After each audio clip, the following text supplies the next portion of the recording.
자, 오늘은 사상계의 두 거장이죠. 아리스토텔레스와 장폴 사르트르를 링 위로 한번 불러와 보겠습니다. 주제는 바로 나라는 존재의 의미. 과연 이 세 개의 대결에서 어떤 이야기가 펼쳐질까요? 내 삶의 목적. 이거 원래부터 정해져 있는 걸까? 아니면 내가 만들어야 하는 걸까? 이런 질문 한 번쯤 해보지 않으셨나요? 바로 이 질문이 오늘 우리가 파헤쳐볼 철학적 대결의 출발점입니다.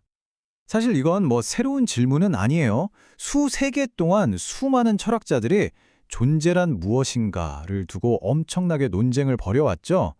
오늘은 그 중에서도 가장 날카롭게 대립하는 두 가지 답변에 집중해 보겠습니다. 자, 첫 번째 선수입니다. 고대 그리스에서 온 아리스토텔레스. 그가 보는 세상은요, 모든 게 아주 질서정연해요.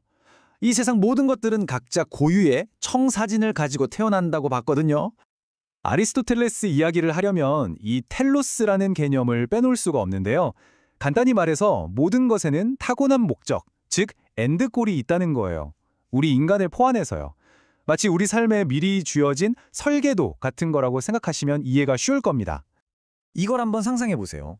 조각가가 아무 형태 없는 돌덩이를 깎아서 멋진 조각상을 만들잖아요. 아리스토텔레스는 세상 모든 게 바로 이렇다고 봤어요. 돌덩이 같은 재료, 즉 진료에 조각가의 아이디어 같은 형상이 더해져서 비로소 하나의 실체가 된다는 거죠. 그러니까 정리하자면 아리스토텔레스의 세계에서는 여러분의 본질, 즉 그 설계도가 여러분이 태어나기도 전에 이미 존재한다는 거예요. 그래서 인생이란 그 정해진 설계도를 잘 따라서 나 자신을 완성해 나가는 과정인 셈이죠.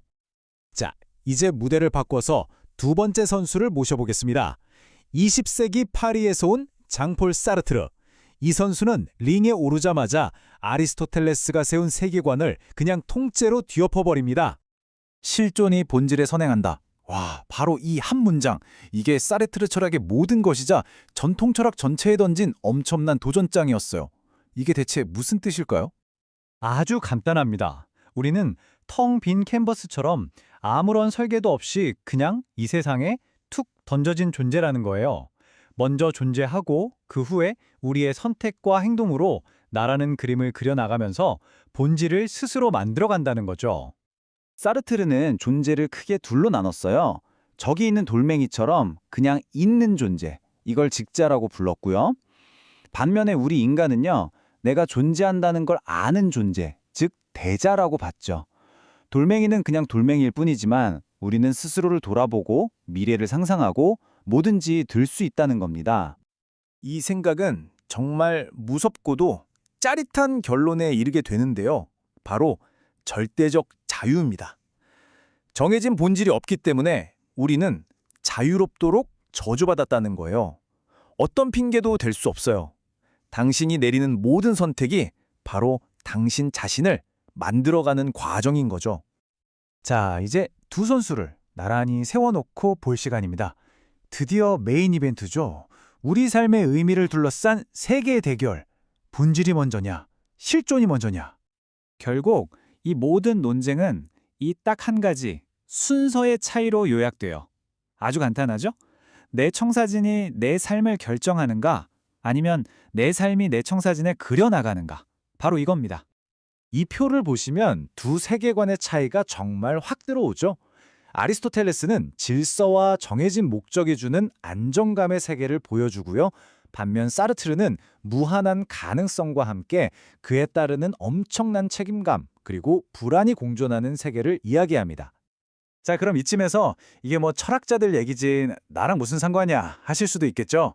근데 이건 단순히 오래된 책 속의 이야기가 아니에요. 바로 여러분이 여러분의 삶을 어떤 렌즈로 바라볼 것인지에 대한 질문이거든요.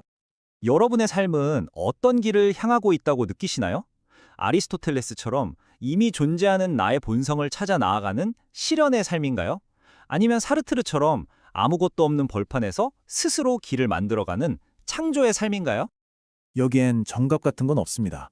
정말 중요한 건 이 질문에 여러분이 어떻게 답하느냐에 따라서 앞으로 살아갈 삶의 풍경이 완전히 달라진다는 거죠. 자, 정해진 목적과 절대적 자유, 지금 당신의 삶에는 무엇이 더 필요한가요? 이 질문을 남기면서 오늘 설명은 여기서 마치겠습니다. 예, 잘 들어봤네요. 아리스토텔레스와 사르트르의 존재에 대한 관점들을 비교를 해줬는데요. 아리스토텔레스와 사르트르의 존재에 대한 관점의 차이점 중에 이제 핵심은 본질과 존재가 어떤 관계에 놓여 있느냐 이겠죠. 아리스토텔레스가 파악해 보기로는 모든 존재하는 것들은 그 존재의 목적이 있다라고 봤죠. 텔로스라고 보는. 그래서 이제 말하자면 인간을 보더라도 눈이 있으면 눈이 존재하는 목적이 있고, 코가 있으면 코가 존재하는 목적이 있고, 폐, 심장, 손, 발 다 존재하는 목적이 있다. 말하자면 태양이 있으면 태양이 존재하는 목적이 있다고 보고, 달이 있으면 달이 존재하는 목적이 있다. 그런 것들이 이제 어떤 존재들은 그 목적을 파악해내기가 좀 쉬운 것들이 있고, 어떤 것들은 좀 어려운 것들. 말하자면은 인간의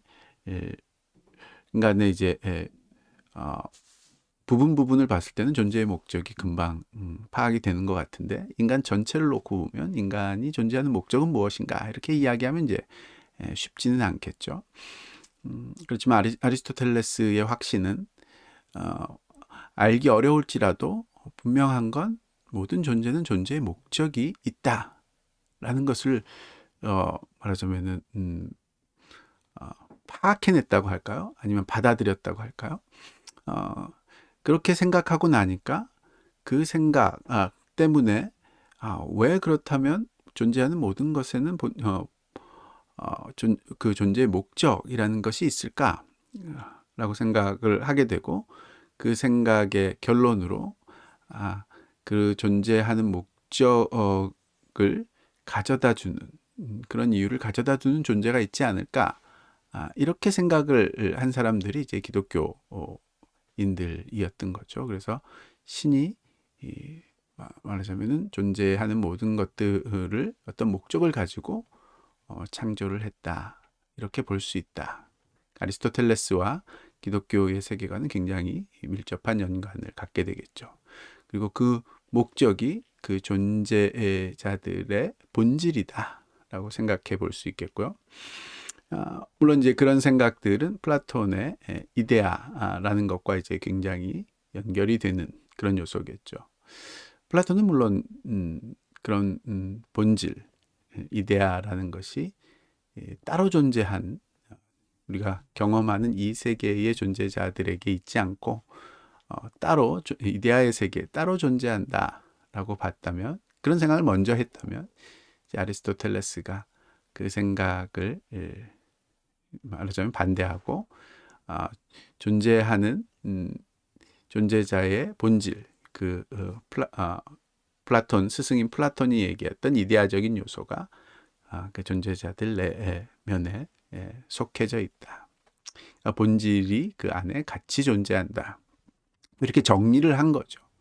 어쨌든 핵심은 그 본질이라는 것이 어떤 존재를 파악하는 데 있어서 훨씬 더 중요한 우선순위의 요소가 되지 않겠느냐라는 생각이 이제 고대로부터 일종의 공통적인 생각 또는 상식적인 생각, 많은 사람들이 공유하는 직관, 이렇게 표현해 볼 수 있다면, 그 부분을 이제 완전히 뒤집어 버렸던, 또 그 어떤 의미로 어떤 식으로 뒤집으면 잘 표현을 할 수 있을까를 생각했을 때 그걸 가장 잘 표현했던 사람이 사르트르라고 할 수 있겠죠. 사르트르가 그런 고대인들의 생각 또는 기독교적인 생각들은 완전히 틀렸다. 왜냐하면 존재가 본질을 앞서기 때문이다.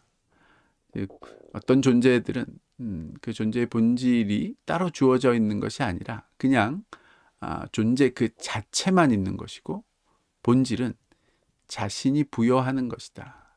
어떤 것이 그렇게 될 수가 있느냐라고 하면 인간 같은 의식을 가진 존재들이라고 한 거죠. 그래서 돌이라든지 나무라든지 이런 것들은 자기가 존재의 의미를 부여할 수 있는 능력이 없으니까 그건 그렇다 치더라도 그런 것들을 이제 즉자 존재, 그냥 있는 그대로의 존재, 뭐 의식을 가진 존재들이 그것의 본질이 뭐다라고 이제 규정할 수는 있겠지만요. 그렇지만 스스로 의식을 가지고 자기의 본질을 부여할 수 있는 능력을 가진 사람들, 가진 존재들, 인간이 대표적이겠죠.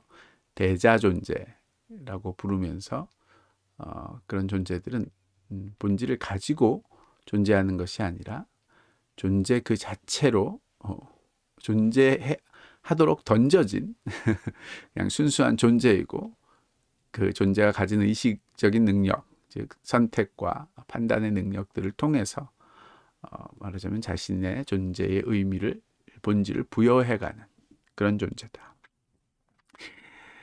마지막에 그 두 관점의 차이를 표현한 AI 툴의 결론이 재밌었는데요. 아리스토텔레스적 관점, 즉 본질이 존재에 앞선다라고 생각하면 인간에게 안정감이 생기고, 사르트르적 관점, 존재가 본질을 앞선다. 그래서 인간은 스스로 본질을 부여해야 된다. 이렇게 생각하면 자유가 생긴다. 그런데 불안감이 따라온다. 이렇게 표현을 했는데요. 굉장히 잘 표현한 그런 면이 있다고는 생각이 드는데, 특별히 이제 사르트르의 관점이 어떤 결과를 가져오는지에 대해서는 아주 잘 표현됐다고 할 수 있겠죠. 스스로 내가 어떤 본질의 존재이냐를 스스로 부여한다면 뭐 엄청난 자유이겠죠. 그렇지만 그 자유 때문에 생기는 책임감, 또는 모든 결과를 자기가 책임져야 되는 그런 불안감, 이런 것들이 이제 따라오게 된다. 그러게요. 그렇지만 아리스토텔레스적으로 생각하면 안정감, 나는 어떤 존재다라는 이미 정해진 것에 대한 안정감이 생긴다. 글쎄요, 이 부분은 좀 받아들이기가 쉽지는 않네요. 왜냐하면 내게 내 존재의 본질이 뭐 있다는 것을 알지만 그게 뭔지를 모를 때 생기는 불안감도 있을 수 있겠죠. 또 내가 원하는 인간의 본질은 이거지만 내가 원하는 바와 같지 않다고 느낄 때 생기는 그런 불안감도 있을 수 있겠으니까요. 사실 그런 것들 때문에 제가 보기에는 인간은 본질적으로 이런 존재다라는 것을 알게 되더라도 그 불안감과 절망감으로부터 또는 실망감 뭐 이런 것으로부터 자유롭기 어려운 그런 면이 있어서, 그래서 사르트르의 생각들이 어떨 때는 굉장히 이상하게 느껴지지만 사람들이 그런 생각을 받아들이게 되는 그런 요소가 되지 않나. 저는 개인적으로 그런 면으로도 한번 생각을 해보게 되네요.